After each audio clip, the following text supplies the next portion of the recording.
శ్రీ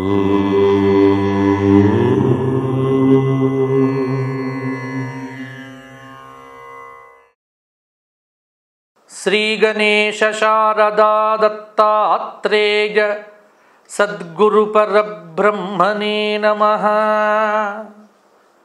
శృతిస్మృతి పురాణానాం ఆలయం కరుణాలయం నమామి భగవత్పాదశంకరం లోకశంకరం.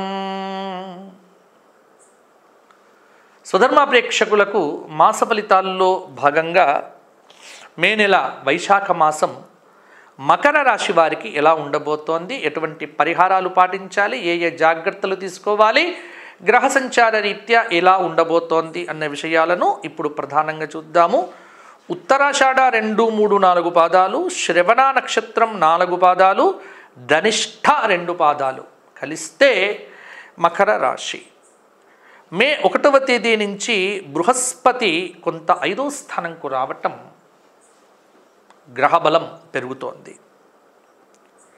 ద్వితీయ స్థానంలో శనైశ్చరుడు, తృతీయ స్థానంలో రాహువు, నవమ స్థానంలో కేతువు కొంత ప్రతికూలతలు ఇవ్వబోతూ ఉన్నాడు. అంటే మే నెలలో వైశాఖ మాసంలో గురువు, శుక్రుడు, రాహు 3 గ్రహాలైతే మకర రాశి వారికి శుభంగానే ఉన్నాయి. కాబట్టి మకర రాశి వారు మిశ్రమమైనటువంటి గ్రహ సంచార యోగంతో ఈ మే నెలలో చిరునవ్వులు చిందించవచ్చు. ఎంతో ఇబ్బంది పెట్టినటువంటి అనారోగ్యము ఇప్పుడు కుదుట పడవచ్చు. గ్రహయోగ అనుకూలత వల్ల కొంత ఫలితాలు మార్పు చెందవచ్చు. పెద్దల సహాయ సహకారాలతో అనుకున్నవి కొన్ని సాధించగలుగుతారు. ఉల్లాసంగా ఉత్సాహంతో పనులు చేస్తారు. కొత్త వస్తువులు, దుస్తులు, ఆడంబరాల కోసం ఖర్చు పెడతారు. నిరుద్యోగులకు ఉద్యోగ ప్రయత్నాలు, పోటీ పరీక్షలు ఏవైతే ఉన్నాయో అవి కలిసి వస్తాయి. ముఖ్యంగా జ్ఞాతులతో, దాయాదులతో మాట పట్టింపుల జోలికి వెళ్ళకండి. ఎవరేమనుకున్నా మీరు దృష్టి పెట్టకండి. సంయమనంతో వ్యవహరించండి. ప్రయాణాలు వాయిదా పడవచ్చు. పనిభారంతో కొంత అలసటనైతే కలగవచ్చు. ఫైనాన్స్ చేస్తున్నటువంటి వ్యాపారులు ఎవరైతే ఉన్నారో ఆచితూచి వ్యవహరించండి. నూతన ప్రయాణాలకు అవకాశం కలుగుతుంది. కోర్టు వ్యవహారములు, తీర్పులు మీకు అనుకూలంగానే ఉంటాయి.